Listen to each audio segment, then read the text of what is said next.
Hey everybody, Farmer Biker here. Well, I got the bike back from the shop. Check it out. Oh yeah, new shoes. Oh, look at that. Yeah, brand new rubber. Hell yeah.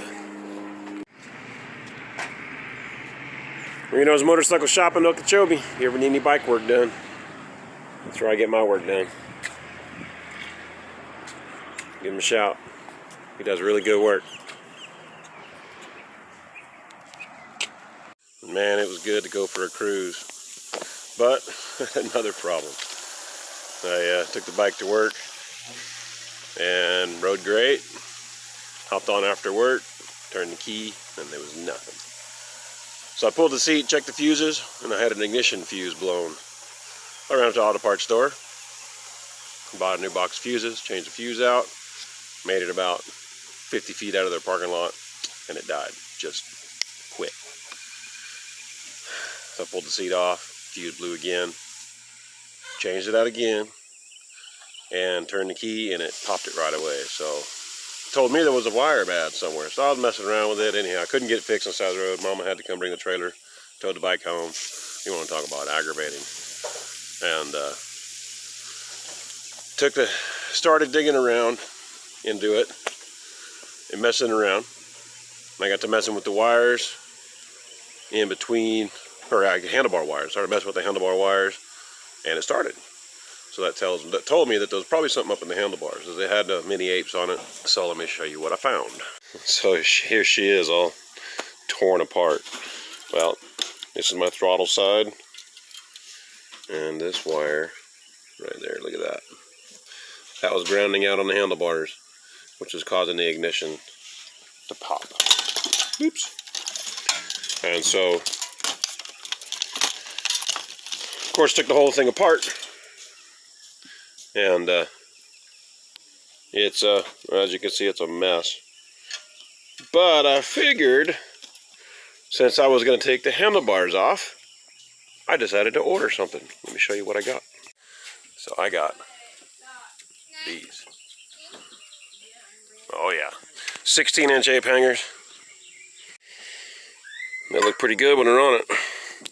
I just got to get it wired up, and I got to get some extensions, or I'm gonna get some extensions. There's a kit that's coming that's supposed to, it's a wire extension setup. Because I got to extend them out about 4 inches. Because I had 12s on there before. So now I have 16s, and I'm waiting for the riser to come in the mail too. So I'm just going to get a 2-inch riser. It had 4-inch riser. Or this, it would make it stick way up, and it looked goofy. So right now it kind of looks like a drag bike with no handlebars. But it'll look good with apes.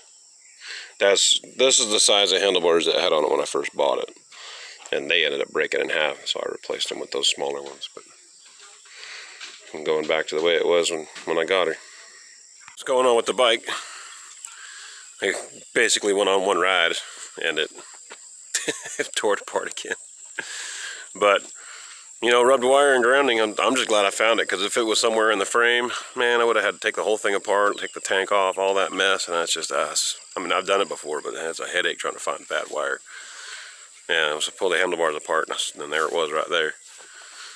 And so, because I reconnected everything real quick with just twisting the wires together, and turned on and fired without the handlebars on it. So, you know, and I took that little piece of wire and I touched it to the forks, and it popped it, killed it right away. So hopefully that's the problem. But bike should be going here in the next couple days. I'll have all the wiring ready to go and through the handlebars today, and then I'll be waiting for just the riser and then reconnect everything. So but let me show you the animals, because it's been a minute since I made a video, a couple weeks I think. So let me show you the animals. Well, we'll start with the bunnies. You notice she's got a nest box in there that went in yesterday. She should be having babies any time now. She'll get one in a week. But these are her babies. We pulled them off a week and a half ago. Look how big they are. They grow so fast. And I got a buddy of mine coming this afternoon. He wants to get 3 of them. So they'll be going soon. She's almost ready to breed size, which I'm amazed at how fast she grew. But we got another thing coming too. So the lady that we got this one and this one from called me last week and says they want to get out of rabbits completely. So she asked if I wanted them. I said, yeah, I'll take them all. It's another buck, a New Zealand buck, not a New Zealand white, just a straight New Zealand buck. So he's like a brown color, and then her 4 does, big does. So, and I think 6 kits, because one of them just had a litter a week ago.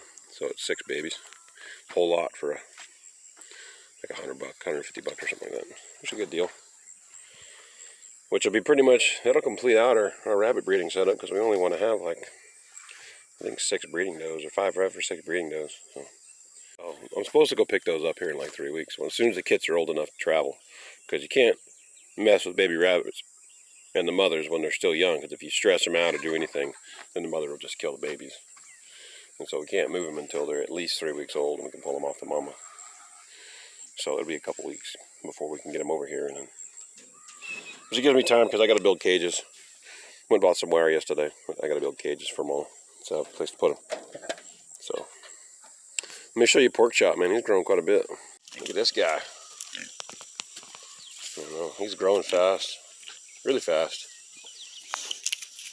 He's probably doubled in 2 weeks in size. It's amazing how fast pigs grow when you feed them constant. They've all grown. They got worm too, and they've just grown like crazy. And our 2 sows, Nosy and Chunk, let me show you them. These 2 are due to farrow in a month.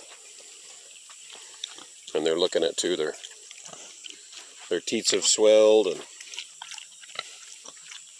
they're going to be mama soon. So they won't be gilts anymore, because technically they're gilts until they have their first litter. And once they have a litter, then they're sows. And so even though they're 300 pounds, they're still technically gilts.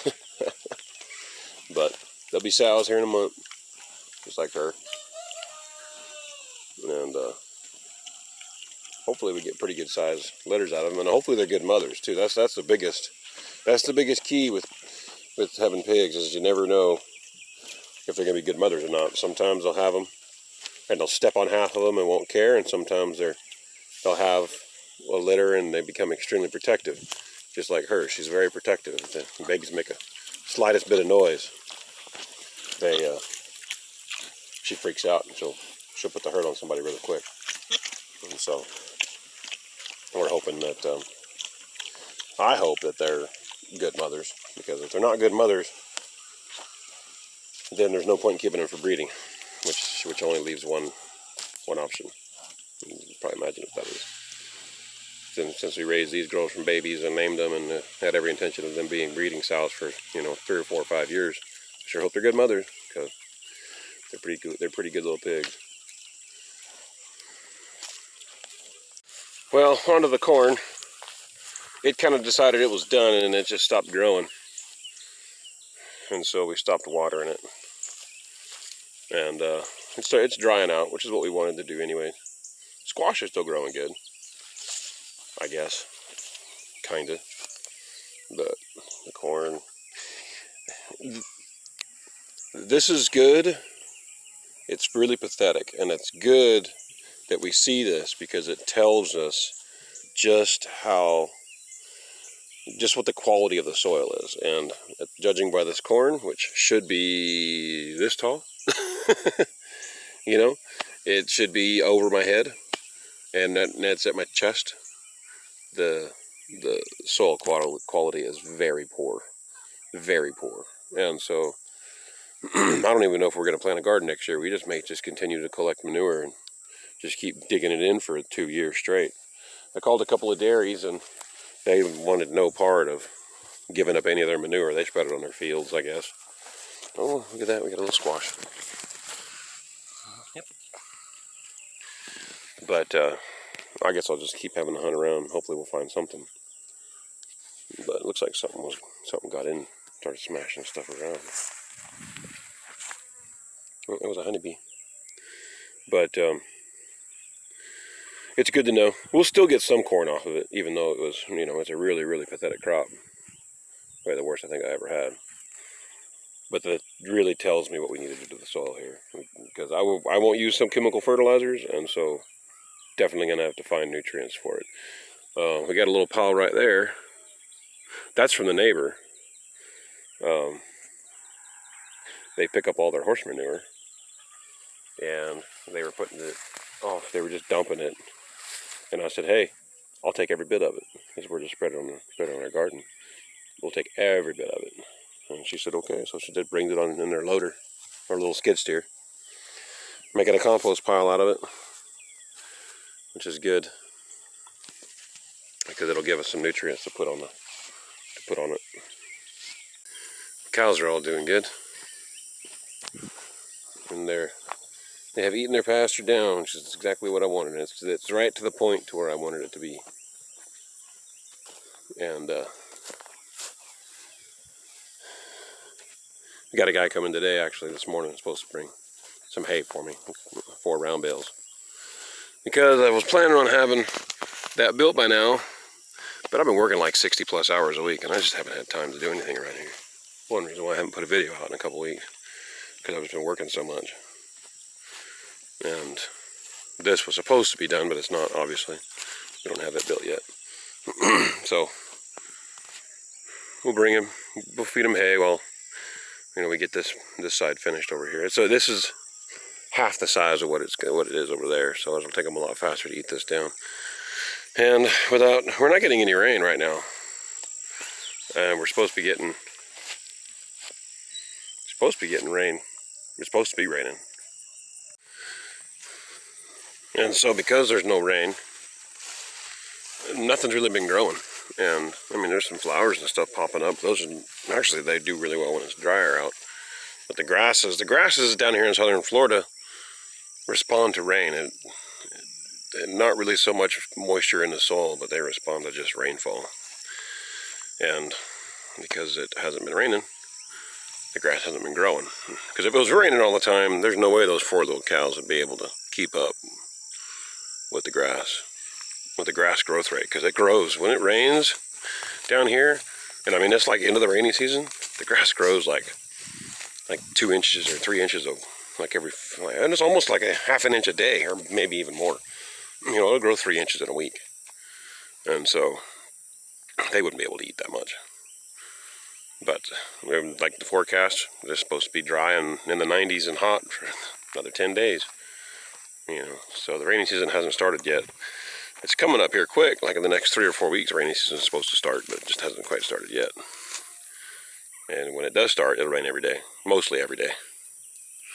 And we get a vast majority of our 50 inches in about a 5-month period in the summertime.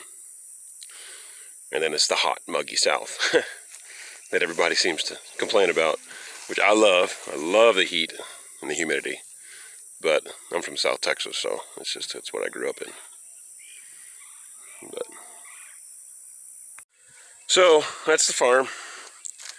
It really sucks though, because I was going to go up to Eustis. Leesburg Bike Fest was supposed to normally last weekend, and I had every intention on going. They postponed it till November because of COVID, whatever. And so the plan was to go to Eustis, Florida, which is having a thing, and Gator Harley Davidson, which is in Leesburg. They were having a thing too. I was going to ride up there, because I've got a camera and stuff in my helmet. I was going to take a ride up there, and then wire pops. And so not much you can do when it bike breaks, fix it. So that trip was canceled. But next weekend, get it all put back together again. We'll be going somewhere. Definitely going on a ride. I want to head up to Tampa one of these days and go down to Ybor City and check that place out, as I heard that's a pretty cool spot to ride around. There's a bunch of guys up there that love to ride, and I heard it's a pretty cool spot to be. But that'll be in 2 or 3 weeks. It's a couple hours away. Besides, I want to go to Tandy Leather in Tampa anyways and pick up some leather working tools, and so I can get my leather working shop put back together, because I do that. And I haven't seen that yet, but yeah, I do. Leather working on the side is kind of a hobby, and I've been doing it for a long time. So, things to come. Thanks for watching, y'all.